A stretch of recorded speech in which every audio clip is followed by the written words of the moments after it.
মরা হাসিনাকে দিয়ে দিল্লি বানিয়েছে সাংবাদিক সম্মেলন। যদি সে জীবিত থাকতো তাহলে তার চেহারা কেন মানুষ দেখলো না? এখন প্রশ্ন উঠছে, আপা বেঁচে আছে না মরে গেছে। এই কথাটা কিন্তু সাধারণ মানুষের মধ্যে না, যারা আওয়ামী লীগ করে তাদের মধ্যেও ভাই এই প্রশ্নটা দেখা দিছে। আপার উদ্দেশ্য ছিল তার কর্মীদেরকে চাঙ্গা করবে, কিন্তু কর্মীদের মনোবল ভাঙ্গা গেছে ওনার চেহারা না দেখা। ওনার শুধু কণ্ঠ শুই না, ওনাদের মন ভরতেছে না। ওনাদের মধ্যে একটা বিরাট প্রশ্ন দেখা দিছে, সত্যি সত্যি কি এগুলো এআই দিয়া বানানো? কারণ আপাতত চেহারা দেখায় না। শেখ হাসিনা বেঁচে নাই, ও মারা গেছে। বেঁচে যদি থাকতো দেখা তো দিত, হয়তো ভাই এই প্রযুক্তি ব্যবহার করে ওর কথা রেকর্ড করে নিয়ে ওটা প্রচার করা হচ্ছে। দিল্লিতে পলাতক শেখ হাসিনার সংবাদ সম্মেলনে দেওয়া বক্তব্য নিয়ে কার্যক্রম নিষিদ্ধ আওয়ামী লীগ নেতাকর্মীদের মধ্যে হতাশা তৈরি হয়েছে। তারা আশা করেছিলেন হাসিনা প্রকাশ্যে এসে দেশে ফেরার পরিকল্পনার কথা জানাবেন এবং তার বক্তব্যে রাজনৈতিক দিক নির্দেশনা পাওয়া যাবে, কিন্তু তা হয়েছে তার উল্টো। এটা তো তার বাপের বাড়ি, দেশটা তো তার। তো শেখ হাসিনা যদি সন্তান সম্ভবা হয়ে থাকে তাহলে তার আসার সম্ভাবনা 100%। কারণ সেবাটা তো আমরাই দিব তাকে। আমি তার ভাই, আমি ডাক্তার ডাকবো, হ্যাঁ, আমি নার্স ডাকবো, আমার মা তার সেবা করবে, তার পেটে তেল ঘুষে দিবে, হ্যাঁ, তার সেবার যত্ন কে নিবে? দিল্লিতে পলাতক শেখ হাসিনার সংবাদ সম্মেলনে দেওয়া বক্তব্য নিয়ে কার্যক্রম নিষিদ্ধ আওয়ামী লীগ নেতাকর্মীদের মধ্যে হতাশা তৈরি হয়েছে। তারা আশা করেছিলেন হাসিনা প্রকাশ্যে এসে দেশে ফেরার পরিকল্পনার কথা জানাবেন এবং তার বক্তব্যে রাজনৈতিক দিক নির্দেশনা পাওয়া যাবে, কিন্তু তা হয়েছে তার উল্টো। 2 বছর পর সরাসরি স্ক্রিনে আসছেন স্বৈরাচার সাবেক প্রধানমন্ত্রী শেখ হাসিনা। খবর শুনে ভক্ত থেকে সমালোচক সবার মাঝেই ছিল চরম উত্তেজনা, কিন্তু লাইভে এসে যা ঘটল তা এক কথায় বলা যায় পপকর্নের বদলে হতাশা, আর ভিডিওর বদলে শুধুই অডিও সারপ্রাইজ। আসসালামু আলাইকুম। আপার পরিকল্পনা ভেস্তে গেল। এখন প্রশ্ন উঠছে, আপা বেঁচে আছে না মরে গেছে।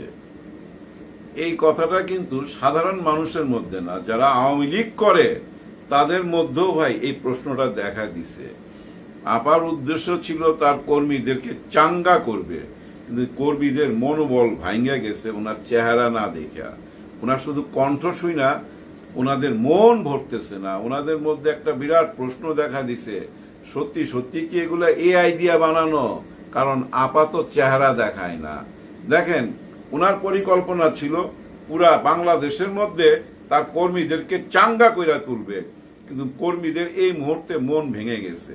আমার মনে হয় না এখন তারা রাস্তায় বের হবে, কারণ আপাকে তারা দেখতে পায় নাই। আর আপার আত্মীয় স্বজন যারা ছিল সবাই বিদেশে, বড় বড় নেতা যা ছিল সবাই বিদেশে। ওনার পাশেও নাই, কিন্তু বিদেশে থাইকা ওনার পাশে নাই। কারণ আপনারা তো দেখছেন ইন্টারভিউর মধ্যে আওয়ামী লীগের সমস্ত বড় বড় নেতারা কেউ আসে নাই। কেন আসে নাই? তাদের কাছে একটা মেসেজ চলে গেছিল, ওইখানে যাই যদি বসেন আপার পাশে অনলাইনে, তাইলে কিন্তু ঢাকায় আপনাদের যে বাড়ি ঘর আছে সব উড়াইয়া দুমু। তাই হয়েছে। কিন্তু ওই যে সাকিব আল হাসানের বাড়িতে আগুন দেওয়া হয়েছে, আরেকজন শিক্ষামন্ত্রী ছিল সাকিব আল হাসানের পাশে, তার বাড়ি তো আজকে আগুন দিছে। বাকিরা যারা হুঁশিয়ার ছিল তারা এই জন্য আসে নাই যে ভাই বাড়ি ঘর পোড়ায় দিতে পারে। এরপরে যদি আপা আবার ডাকে, দেখবেন আওয়ামী লীগের আর কেউ আসবে না। আপাকে দিল্লিতেই একা কইরা দিল। কিন্তু আপার দিল্লিতে একা থাকলে কি হবে? আপার সন্তানরা তো বাংলাদেশে আছে। হ্যাঁ ভাই, আপাকে যারা মা ডাকছিল, মা মা, ওই মায়ের সন্তানরা তো আছে। কি ভাগ্যবান দেখেন, তারা এখন বিএনপির সাথেও আছে, আবার যখন আওয়ামী লীগ আসবে মানে আপা আসবে, আপার সাথেও থাকবে। যদি আপা বাইচা থাকে, হ্যাঁ, যদি বাইচা থাকে, তারা কিন্তু আবার মা ডাইকা পাশে ভিড়া যাবে। আর আপা যদি বাইচা থাকে, কোনো একদিন আসে, ওই যে ডিসেম্বরে বা কোনো একদিন যদি আসে, আপা থাকবে কই? আবার বাড়ি তো জাদুঘর বানায় ফেলাইছে। হ্যাঁ, আলিফ লাইলার জাদুঘর। দেখেন ভাই, এই জাদুঘরটা কেন বানাইছে? এর উদ্দেশ্যটা কি? জুলাইয়ের কারণেই তো এই জাদুঘর। জুলাইতে কেন রক্ত দিছিল? একটা নতুন বাংলাদেশের জন্য, চোরের হাত থেকে বাঁচার জন্য, ডাকাইতের হাত থেকে বাঁচার জন্য, লুটপাটকারীর হাত থেকে বাঁচার জন্য। কিন্তু দেখেন, ওই জাদুঘরের মধ্যেই চোর। এক যে ছিল চোরের দেশ, কোনো একদিন ভাই, হ্যাঁ, গল্প কাহিনী লেখা হবে, এক যে ছিল চোরের দেশ, আর সেটা হইল বাংলাদেশ। এখানে ভাই 20 টাকার টিকিট 50 টাকা। আপনি যাবেন, দাড়ি মোজ থাকুক আপনার, কোনো অসুবিধা নাই। আপনার একটা শিশু টিকিট ধরায় দিবে 20 টাকা দামে, কিন্তু আপনার কাছ থেকে 50 টাকা নিবে। তার মানে 50 টাকার মধ্যে 30 টাকা লাভ, 100 টাকার মধ্যে 60 টাকা চুরি। এই হিসাবে যদি আপনি ধরেন 1000 টাকার মধ্যে 600 টাকা, লাখ টাকার মধ্যে 60,000 টাকা চুরি, আর কোটি টাকার মধ্যে 60 লক্ষ টাকা চুরি। এভাবে হিসাব করতে করতে যান, এই হারে চুরি বাড়ছে। আগে তো 10%, 20% এরকম শুনতাম, এখন তো ভাই 50 উপরে চলে গেল। গতকালকেই আপনারা দেখছেন জাদুঘরে যারাই গেছে ভাই, ম্যাক্সিমাম মানুষের কাছ থেকেই ওরা চিট করে টাকা নিয়ে নিছে। ওরা কারা? ওরা মানে যারা এই টিকিট বেচার দায়িত্ব পাইছে।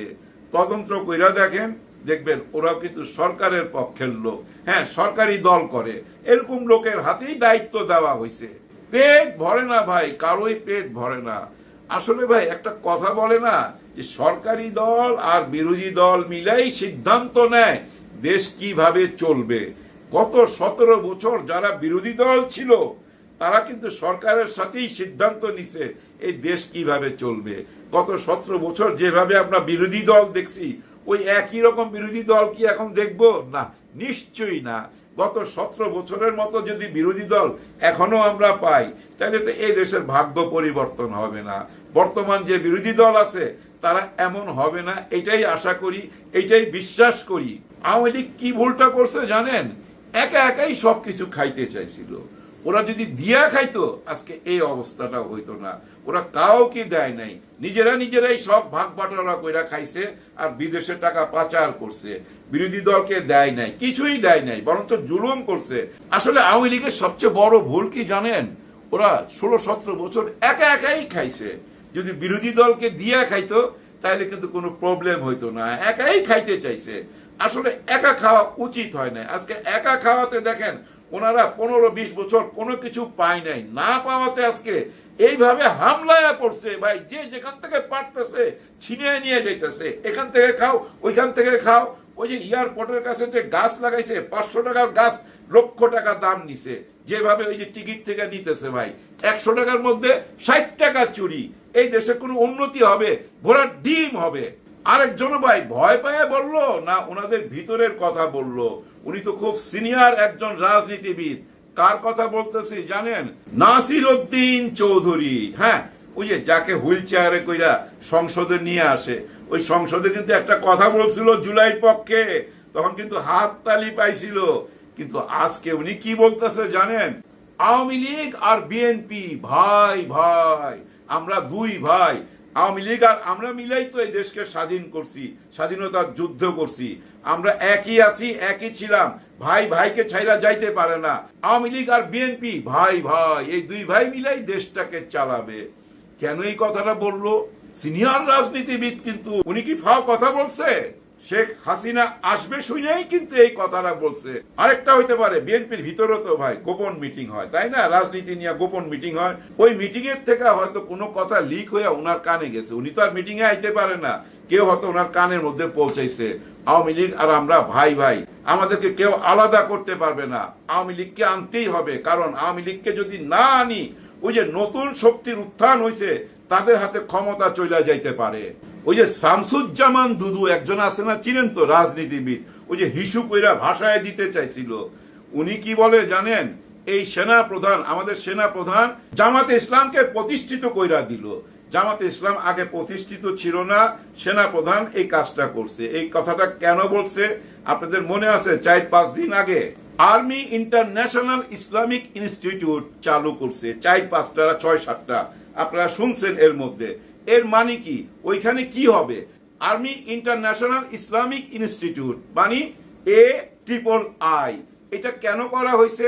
ইসলামিক মূল্যবোধ এবং আধুনিক শিক্ষাকে একসাথ কইরা নেক্সট জেনারেশন গইরা তোলা। এই যে আর্মি ইন্টারন্যাশনাল ইসলামিক ইনস্টিটিউট করলো, ওইটাই কিন্তু জ্বালা। আরেকটা জ্বালা কি? উনি হজ কইরা আসছে, দাড়ি রাখছে, ওই জন্য এই ট্যাগটা দিয়ে দিল যে উনি ইসলামিক দলকে উত্থান কইরা দিছে, প্রতিষ্ঠিত কইরা দিছে, জামাতে ইসলামকে শক্তি যোগায় দিছে। দেখছেন একজন মুসলমান হইয়া কিভাবে কথা বলে। রাজনীতিকে না ধর্মের সাথে একদম মিলায় ফেলাইছে। রাজনীতি করতে গিয়া ইসলাম ছোট হয়ে যাক তাতে কিছু যায় আসে না। একজন মুসলমান হিসাবে ওনার কেমন লাগে? দুদু সাহেবের কথা বলতেছি, এইসব কথা বলা মানে ইসলামকে ছোট করা। নিজে মুসলমান হয়ে এই ধরনের কথা বলতে নিশ্চয়ই লজ্জা হওয়া উচিত। যাই হোক, ওনাদের লজ্জা নাই, যা মুখে আসে তাই বলবে।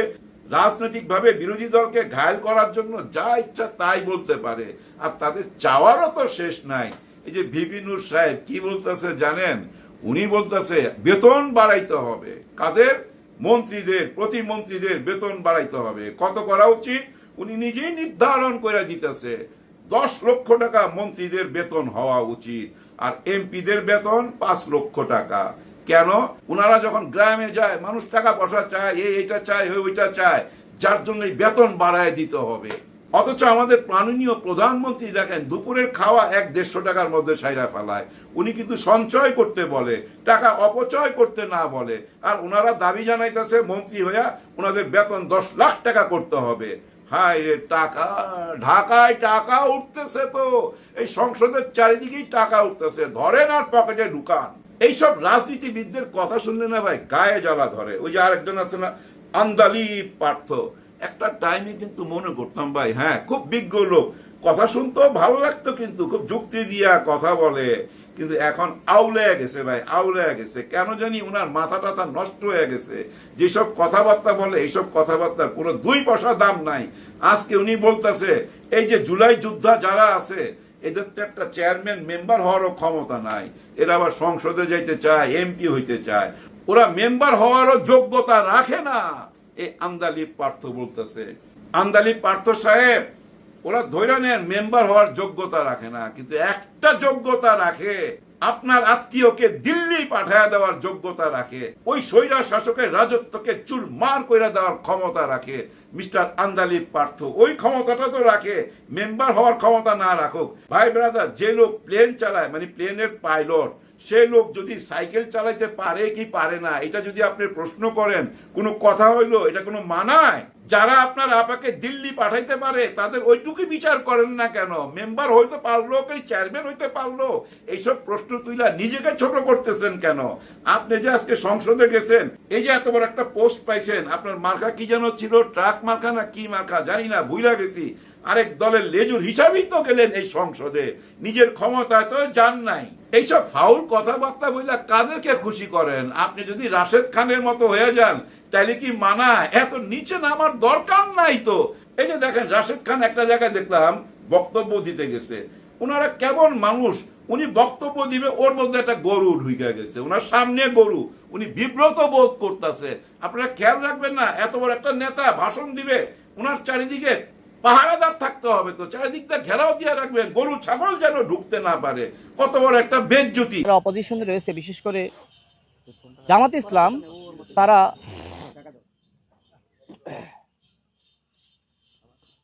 প্রিয় সাংবাদিক ভাইরা, বিদায় নিবার আগে শুধু এইটুকু বলবো ভাই, দেশ কেমন আছে, আমাদের দেশটা বর্তমানে কেমন আছে একবার চিন্তা করেন তো।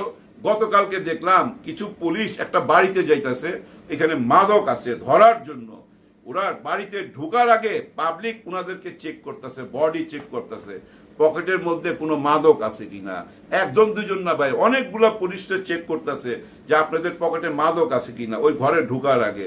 তার মানে কেমন একটা অবিশ্বাস চলে আসছে পুলিশের উপর। চিন্তা করছেন, পুলিশ মাদক ধরতে যাইতেছে, ওই পুলিশে চেক করতেছে পাবলিক যে আপনারা পকেটে করে মাদক নিয়ে যাচ্ছেন কিনা। তার মানে এরকম ঘটনা অতীতে বহুবার ঘটছে, যেখান থেকে বিশ্বাসটা হারায় ফেলছে। যে পুলিশ মাদক কারবারি ধরার জন্য তার বাড়িতে ঢুকবে, তার দেহ তল্লাশি চলতেছে, তার পকেটে মাদক আছে কিনা। অবিশ্বাস কোন পর্যন্ত গিয়া পৌঁছাইছে। এর মধ্যে আরেকটা ঘটনা ঘটছে ভাই, 500 টাকা দেয়া 2টা বাবা কিনতে চাইছিল, কিন্তু দোকানদার চাইতেছে 600 টাকা। এটা কেন 500 টাকা আগস্ট যে দিল্লি থেকে শেখ হাসিনা অডিও বার্তা দিয়েছে, আর সেই অডিও বার্তা নিয়ে এখন বিভিন্ন রকম আলোচনা তৈরি হয়েছে। অনেকে দাবি করতেছেন যে শেখ হাসিনা আর নেই, শেখ হাসিনা মৃত্যুবরণ করেছেন, এটা এআইয়ের মাধ্যমে এই অডিও বার্তা দেওয়া হয়েছে। আবার অনেকে যে আওয়ামী লীগের যে নেতাকর্মী আছে তারা প্রচণ্ড পরিমাণে হতাশ হয়েছেন। তারা ভেবেছিল তাদের নেত্রীকে প্রায় 2 বছর পর দেখতে পাবে, তাই তিনি লাইভে আসবেন বা ভিডিও বার্তায় তিনি কথা বলবেন, কিন্তু কোনো কিছুই না। তাদেরকে হতাশ করে সেই পুরনো অডিও বার্তা, সেই পুরনো আবার ট্যাপ কল রেকর্ড বা ট্যাপ ভাঙা ট্যাপের যে গান এগুলো আছে সেটাই বাজতে শুরু করলো। তো তো যেখানে দুই লক্ষের উপরে মানুষ এই লাইভে যুক্ত হয়েছিল, সেখান থেকে 44,000 নাই 10 মিনিটের মধ্যে। তারপরে অনেকেই বলতেছেন যে শেখ হাসিনা যেহেতু সামনে আসতেছে না, হয়তো শেখ হাসিনা আরও আগেই মৃত্যুবরণ করছেন, এখন এআই দিয়ে এগুলো চালানো হচ্ছে, উন্নত প্রযুক্তির মাধ্যমে এগুলো চালানো হচ্ছে, শেখ হাসিনা এখন নেই। তো আসলে দর্শকরা বা আওয়ামী লীগের যে নেতাকর্মীরা রয়েছে, আপার যে ছোট ছোট বায়ারা রয়েছে বা যারা আছে নেতাকর্মীরা আছে, তারা কিন্তু হতাশ, চরম হতাশ। তারা আশার আলো দেখছিল যে নেত্রী সামনে আসলে দিক নির্দেশনা দেবে, তারাও সেই হিসাবে কাজ করবে, কিন্তু কোনো দিক নির্দেশনা পেল, বরঞ্চ হতাশ হলো। আরও তারা ভাবছে যে যদি এখন উস্কানিতে পা দেয় তাহলে তাদের পিঠের চামড়া থাকবে না। তো এখন এই যে শেখ হাসিনা নেই, শেখ হাসিনা মারা গেছে এমন একটা আওয়াজ উঠছে, এটাতে আপনি কি মনে করেন জানিয়ে দিন কমেন্ট বক্সে। ভালো থাকুন, সুস্থ থাকুন, দেখা হবে ইনশাল্লাহ পরবর্তী ভিডিওতে। আল্লাহ হাফেজ।